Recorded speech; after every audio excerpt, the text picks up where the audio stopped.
Biology class 12 chapter 8 जीवन की उत्पत्ति अर्थात ओरिजिन ऑफ लाइफ के अंतर्गत पार्ट 2 लेकर के आए हैं।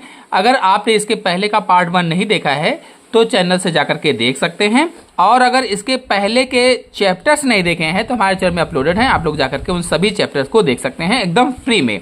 तो आज के पार्ट में जीवन की उत्पत्ति से संबंधित प्राचीन परिकल्पनाएं आपको समझाएंगे। तो कौन कौन सी प्राचीन परिकल्पनाएं हैं? तो देखिए, पहली परिकल्पना है यंत्रवाद। यंत्रवाद ये पहली परिकल्पना होगी, और दूसरी है स्वतः जननवाद। जननवाद। फिर तीसरी परिकल्पना है जीव जननवाद। जीव जननवाद। और फिर चौथी परिकल्पना है ब्रह्मांडवाद। ब्रह्मांडवाद। और फिर पांचवी परिकल्पना होगी जीवन का रासायनिक उद्भव, अथवा इसी को कहा जाता है कि जीवन के उद्भव की आधुनिक परिकल्पना। जीवन के उद्भव की आधुनिक परिकल्पना भी इसे ही कहते हैं, या इसे ही प्रकृतिवाद भी कहा जाता है। प्रकृतिवाद। तो ये 5 मुख्य परिकल्पनाएं हैं जो जीवन की उत्पत्ति से संबंधित हैं, और ये प्राचीन परिकल्पनाएं हैं। तो इन सभी परिकल्पनाओं को एक एक करके चित्र सहित आसान भाषा में आपको समझाएंगे। पहले इसको अच्छी तरीके से समझ लीजिए, इसके बाद परीक्षा में कैसे लिखेंगे, लिखने का तरीका भी एक एक करके सभी में बताएंगे कि कितना लिखना है, कैसे लिखना है, कौन सा चित्र बनाना है तो अच्छे नंबर प्राप्त हों। तो पहले समझ लीजिए एक एक करके, फिर अच्छे से चित्र बनाकर इसको परीक्षा में लिखना भी बताएंगे। अभी तक आपने वीडियो को लाइक नहीं किया है तो लाइक जरूर कर दीजिए सभी लोग, और अपने सभी दोस्तों में शेयर कर दीजिए। चैनल पर पहली बार आए हैं तो उनको सब्सक्राइब भी कर लीजिए। चलिए शुरू करते हैं। सबसे पहले यंत्रवाद को देखते हैं। तो पहली हेडिंग है यंत्रवाद। देखिए, जो ये यंत्रवाद है इसे आकस्मिक अकार्बनिक वाद भी कहते हैं। यंत्रवाद को आकस्मिक अकार्बनिक वाद भी कहा जाता है। तो एक कुवियर वैज्ञानिक थे।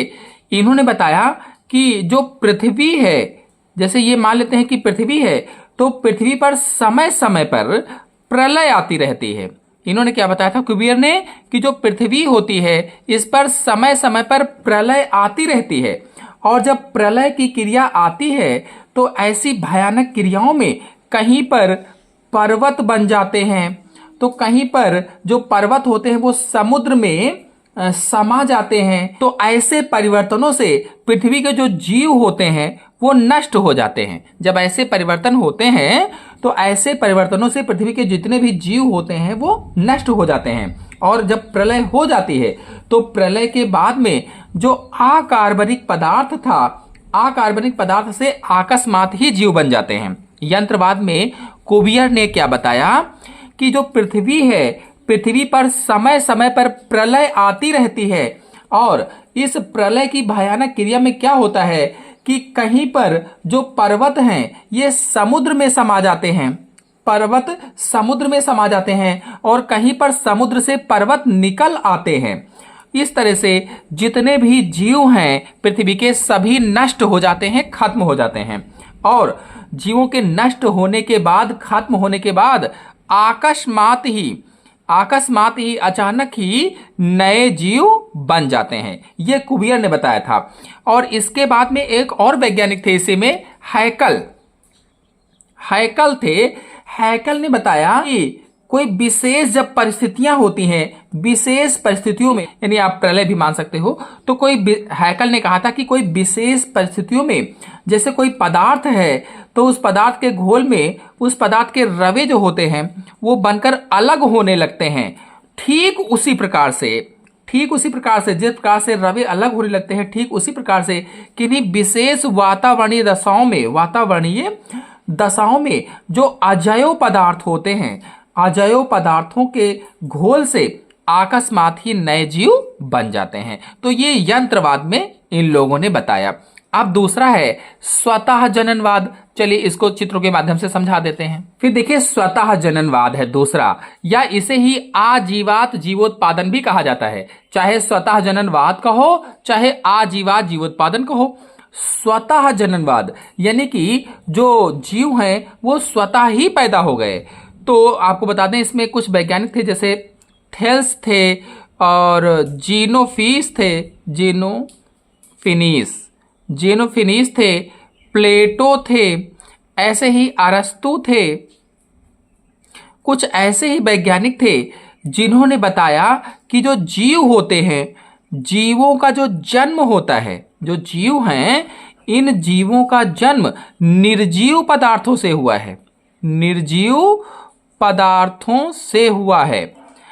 थेल्स, जीनोफिनीस और प्लेटो, अरस्तु, ऐसे ही एनेक्समेंडर थे और भी कई सारे वैज्ञानिक थे जिन्होंने बताया था कि जो जीव होते हैं, जीवों का जन्म कैसे हुआ है, तो निर्जीव पदार्थों से हुआ है। निर्जीव पदार्थों से, वो भी कैसे, अपने आप ही निर्जीव पदार्थों से जीव जन्म लिए हैं। इसीलिए इसको स्वतः जननवाद या आजीवात जीवोत्पादन यानी निर्जीव पदार्थों से अपने आप ही इन्होंने बताया कि जीव बन जाते हैं।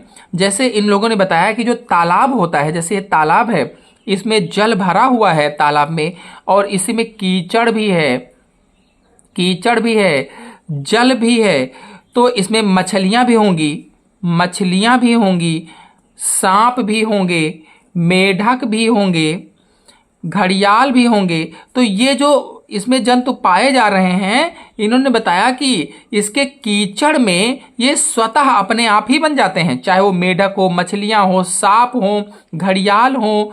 तो ये कूड़ा करकट जो होता है, कूड़ा करकट और गोबर आदि से अपने आप ही बन जाते हैं। कीड़े मकोड़े जो बनते हैं, ये कूड़ा करकट गोबर आदि से अपने आप बन जाते हैं, इन्होंने बताया था। और मिस्रवासियों का भी विश्वास था, मिस्रवासियों की अगर बात की जाए तो उनका विश्वास था, जैसे ये सूर्य है, ये सूर्य देवता है, तो जो सूर्य की किरणें हैं, इन किरणों से जो नील नदी बह रही थी, नील नदी में जो कीचड़ था, कीचड़ के गर्म होने पर, जब कीचड़ गर्म हुआ तो कीचड़ के गर्म होने से मेढक बन गए। मेढक, सांप, चूहे, घड़ियाल, इन सब का विकास हुआ। मिस्रवासी क्या विश्वास करते थे कि जो सूर्य की किरणें हैं नील नदी पर पड़ी, और नील नदी में जो कीचड़ था उस पर जब सूर्य की किरणें पड़ी तो वो गर्म हुआ, और जिससे मेढक, सांप, चूहे, घड़ियाल ये सब बन गए। और एक वैज्ञानिक थे वान हेलमांट ने क्या दावा किया, इन्होंने बताया कि जैसे एक कमीज है, मान लीजिए कि ये एक कमीज है जैसे, तो वान हेलमांट ने दावा किया था जैसे ये कमीज है, तो कमीज को क्या कीजिए कि पसीने से भिगा लीजिए, पसीने से भरी हुई कमीज हो, और इस पसीने से भरी गंदी कमीज में गेहूं लपेट दीजिए, और लपेट करके अंधेरे स्थान पर रख दीजिए। तो अंधेरे स्थान पर रखने पर उन्होंने बताया था कि 21 दिनों तक रखिए। 21 दिनों तक जब इसको रखोगे तो इससे चूहे बन जाते हैं। वान हेलमांट ने क्या बताया था कि एक पसीने से भरी हुई कमीज है, भीगी गंदी कमीज हो, पसीने से भरी हुई, उसमें गेहूं के दाने जो होते हैं, गेहूं के दानों के साथ उसको अंधेरे स्थान पर 21 दिनों तक रख दीजिए। तो 21 दिनों तक रखने के बाद उसमें चूहे पैदा हो जाते हैं या चूहे बन जाते हैं। और इसी प्रकार से आज भी हमारे देश में बहुत से लोग ऐसा मानते हैं कि पसीने से चीलर पैदा हो जाते हैं, और गंदगी से जुएं पैदा हो जाते हैं, गोबर से मक्खियां, गधे के मूत्र से बिच्छू बन जाते हैं। ये सारी अवधारणाएं हैं। तो ये हुआ स्वतः जननवाद या आजीवात जीवोत्पादन। चलिए अब जीव जननवाद को चित्र की सहायता से समझा देते हैं। तीसरा है जीव जननवाद या जीवोत्पत्तिवाद यानी थ्योरी ऑफ बायोजेनेसिस। कहने का मतलब यह है कि इसमें वैज्ञानिकों ने बताया कि जो जीव होता है, जीव की उत्पत्ति जीव से ही होती है। जीव जननवाद में वैज्ञानिकों ने क्या बताया कि जो जीव है उसकी उत्पत्ति जीव से ही होती है। इस मत में, इस संबंध में 3 वैज्ञानिकों ने प्रसिद्ध अपने अपने मत दिए। पहला था इसमें फ्रांसिस्को का प्रयोग, फ्रांसिस्को रेडी का प्रयोग। इसको बताते हैं इसमें इन्होंने क्या किया था। जो फ्रांसिस्को रेडी थे, इन्होंने अपने प्रयोग में 3 जार लिए थे, 3 जार लिए इस तरह से। जल्दी से हम जार बना लेते हैं। ये 3 जार इन्होंने फ्रांसिस्को रेडी ने लिए थे और इन्होंने क्या किया कि कुछ मछलियों को पहले पानी में खूब उबाला। मछलियों को उबालने के बाद में इसमें डाल दिया।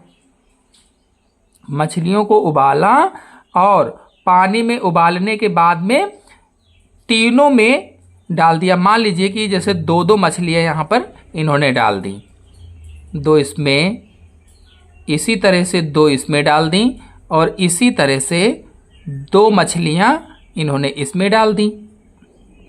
ये मान लेते हैं कि मछलियां हैं। तो 3 जार लिए फ्रांसिस्को रेडी ने और तीनों में क्या किया, इन्होंने उबली हुई मछलियों को खूब उबाला। खूब ज्यादा उबालने के बाद में तीनों मछलियों को इसमें डाल दिया। अच्छा, उबाला क्यों? तो उबाला इसलिए ताकि जो उसमें सूक्ष्म जीव थे, जो सूक्ष्म जीव थे वो सभी नष्ट हो जाएं, इसलिए इसको उबाला। मछलियों को उबालने के बाद में ये पहला जार मान लीजिए, ये दूसरा है, ये तीसरा है, तीनों जारों में 2-2 मछलियां रख दी। अब इसके बाद में उबली हुई मछलियों को जब शीशे के जार में रख दिया तो एक को खुला छोड़ दिया। इसको जैसे ये इन्होंने ढका नहीं, खुला छोड़ दिया। और जो दूसरा वाला जार लिया था, इस दूसरे वाले जाल पर मलमल के कपड़े से ढक दिया, मलमल के कपड़े से इसको ढक दिया। और जो तीसरा वाला जार इन्होंने लिया था, में इन्होंने एक पार्चमेंट पेपर से ढका, पार्चमेंट के पेपर से इसको ढक दिया। अब इसको खुला छोड़ा, इसको मलमल के कपड़े से ढका और इसको पार्चमेंट के पेपर से अच्छी प्रकार से ढक दिया। और ढकने के बाद में कुछ दिनों के बाद में, कह लीजिए कुछ दिनों के बाद में, इन्होंने तीनों जारों का निरीक्षण किया या परीक्षण किया। तो निरीक्षण करने पर जो खुला हुआ जार था, खुले हुए जार में इन्होंने देखा कि अंदर मक्खियां और कीट पैदा हो गए हैं, मक्खियों के लार्वा बन गए हैं। जबकि जो दूसरा जार था जिसपे मलमल के कपड़े से जिसको ढका था, तो इसके अंदर कोई भी कीट, कोई भी जीव, कोई भी मछली में कीड़ा वगैरह नहीं आया है और मलमल के कपड़े पर ही अंडे वगैरह यहाँ पर दिए हैं, जीव हैं। और जो तीसरा जार था, तीसरे वाले जार में देखा तो वहां पर कोई भी जीव नहीं था। इस प्रकार से रेडी ने यह सिद्ध किया, फ्रांसिस्को रेडी ने सिद्ध किया कि मांस पर, जो मांस के टुकड़े होते हैं या मांस होता है, मांस पर मक्खियों द्वारा दिए गए जो अंडे होते हैं उनसे लार्वा बनते हैं और उन्हीं से नई मक्खियां बनती हैं। भाई, इस पर आई मक्खियां बैठी, इन्होंने अंडे दिए तो इन्हीं से नए जीव बन गए। जबकि यहां पर बंद था तो नए जीव नहीं बने, यहां भी बिल्कुल बंद था तो यहां भी नए जीव नहीं बने। यहां पर मलमल का कपड़ा था तो उस पर जीव बन गए, थोड़ा सा अंदर नहीं आ पाए। यहां पर बिल्कुल जो पार्चमेंट पेपर था तो पे बैठे ही नहीं जीव, इसलिए यहां पर भी नहीं बन पाए।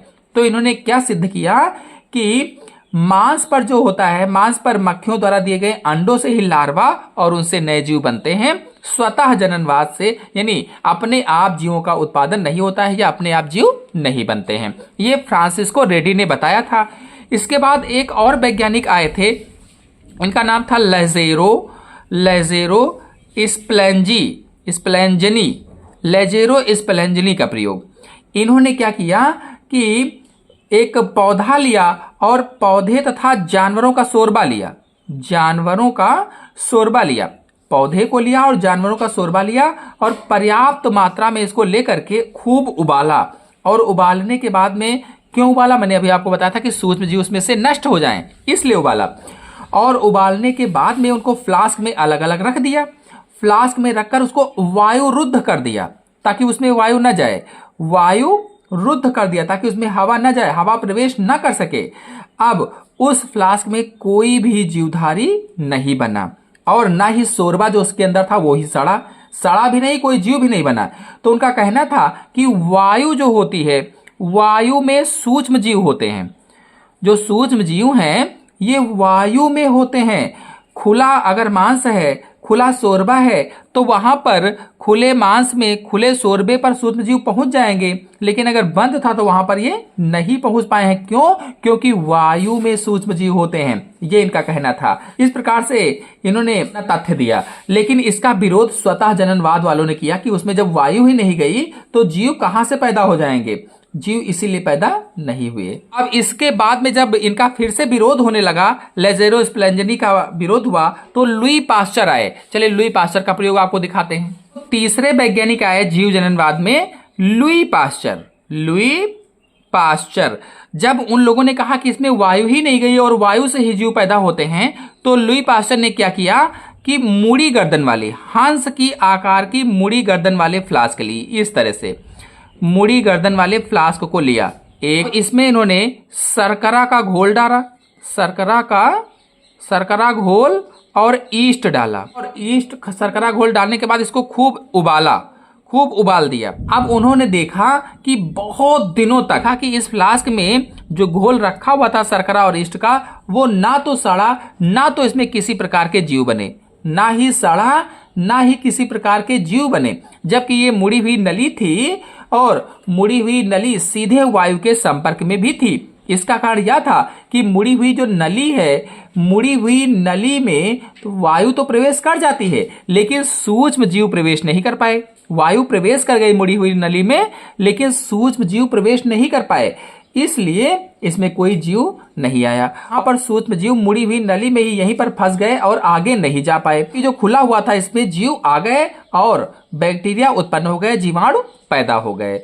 इस तरह से पास्चर ने सिद्ध किया कि जो जीवाणु रहित मांस का शोरबा है, इसमें किसी भी प्रकार के जीव की उत्पत्ति असंभव है। जो जीवाणु रहित है, अगर उसमें जीवाणु पहले से नहीं उपस्थित हैं, ऐसा मांस का शोरबा है, तो उसमें किसी भी प्रकार के जीव नहीं बन सकते हैं या किसी भी प्रकार के जीवन की उत्पत्ति असंभव है। इस प्रकार से सिद्ध हुआ कि जो जीव हैं, जीव की उत्पत्ति जीव से ही हुई है। इस प्रकार से इन्होंने जीव जननवाद में सिद्ध किया कि जीव की उत्पत्ति जीव से ही हुई है, ना कि निर्जीव पदार्थों से। इसी को जीवोत्पत्तिवाद या जीव जननवाद या थ्योरी ऑफ बायोजेनेसिस के नाम से जाना जाता है। चलिए अब ब्रह्मांडवाद को समझा देते हैं। तो ब्रह्मांडवाद या कॉस्मोजोइक थ्योरी के अंतर्गत वैज्ञानिक थे रिचर, कैल्विन और आर्हीनियस। ये तीन वैज्ञानिक थे, रिचर, कैल्विन और आर्हीनियस ने। ये ग्रीक वैज्ञानिक थे तीनों। इन्होंने बताया कि जो ब्रह्मांड है या जो अंतरिक्ष है, इससे प्रतिरोधी बीजाणुओं से या बीजाणुओं के रूप में जीव पृथ्वी पर आए। प्रतिरोधी बीजाणुओं के रूप में जीव पृथ्वी पर पैदा हो गए। और एक थे वैज्ञानिक हेल्महोल्ट्ज ने क्या बताया, इन्होंने कहा जो उल्का पिंड होते हैं, उल्का पिंडों के साथ जीवन धरती पर आया।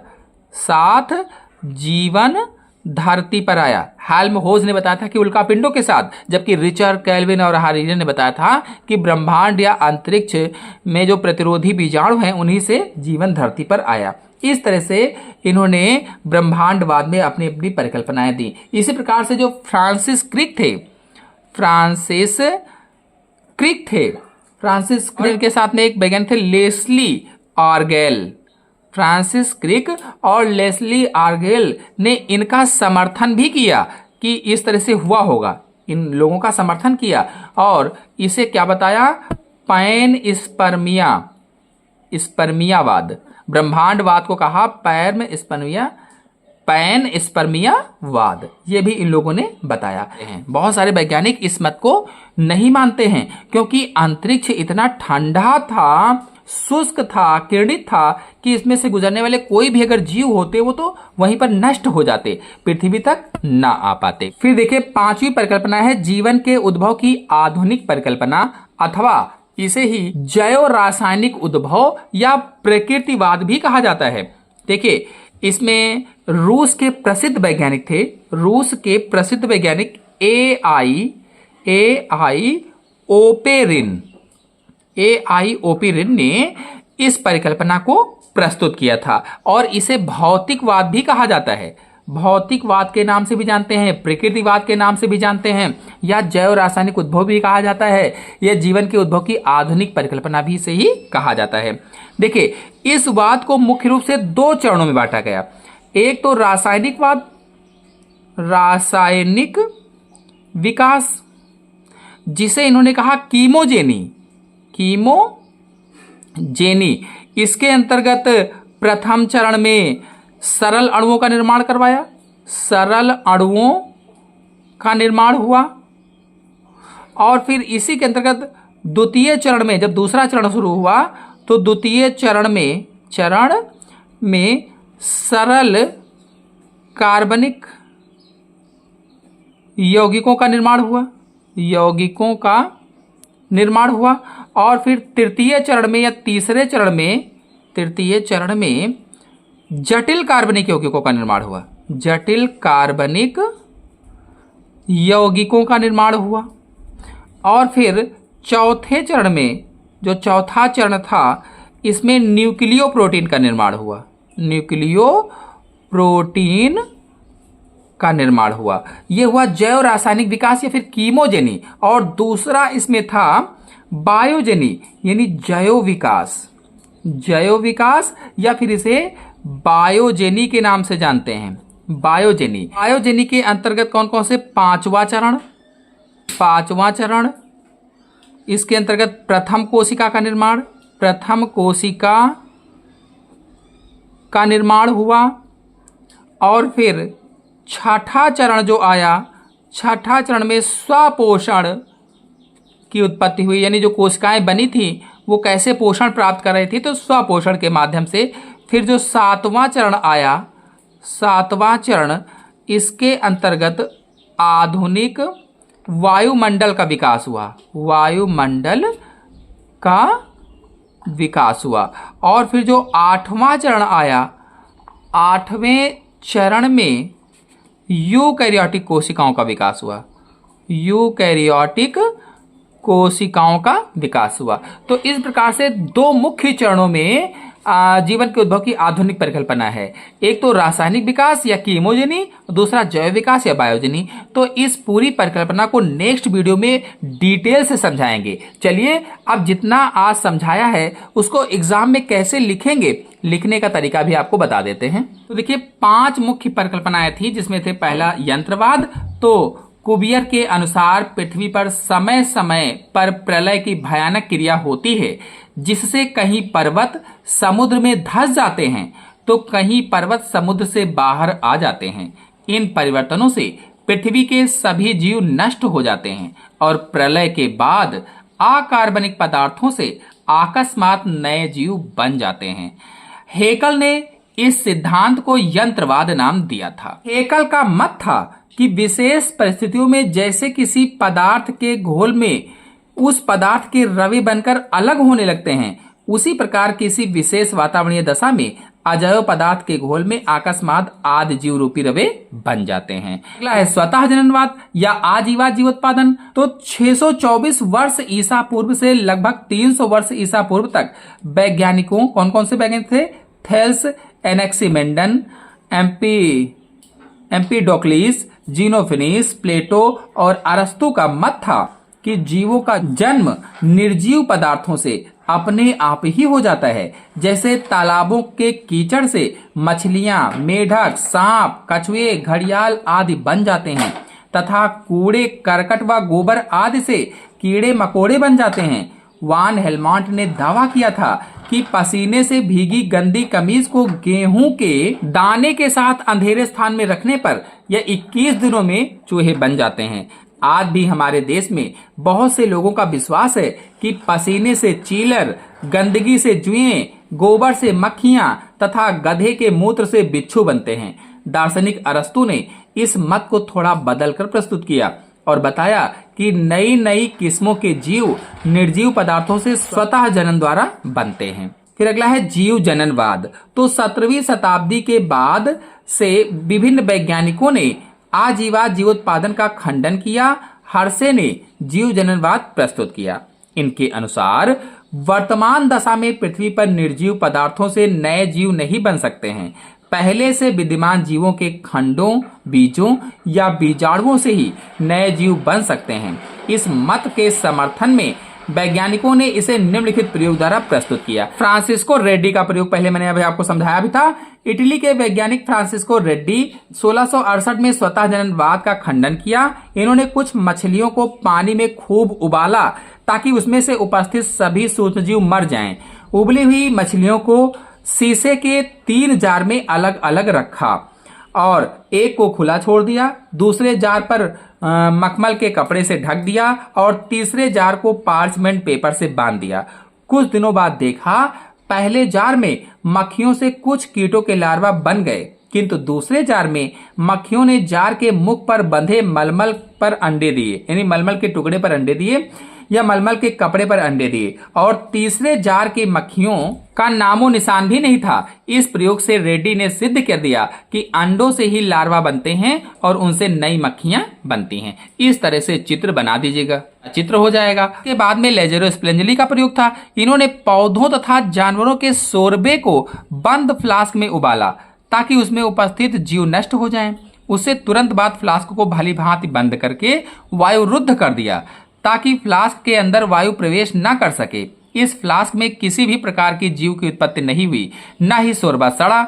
लेजेरो का कहना था कि वायु में सूक्ष्मजीव होते हैं जो खुले मांस या शोरबे पर पहुंचकर नए सूक्ष्मजीव उत्पन्न कर देते हैं। अनेक वैज्ञानिकों ने लेजेरो के प्रयोग के जो परिणाम निकले इसको यह कहकर विरोध किया कि स्वतः जनन के लिए वायु आवश्यक है। लेजेरो ने वायु फ्लास्क को तुरंत वायुरुद्ध कर दिया था, इस कारण नए जीव भी उत्पन्न नहीं हो सके।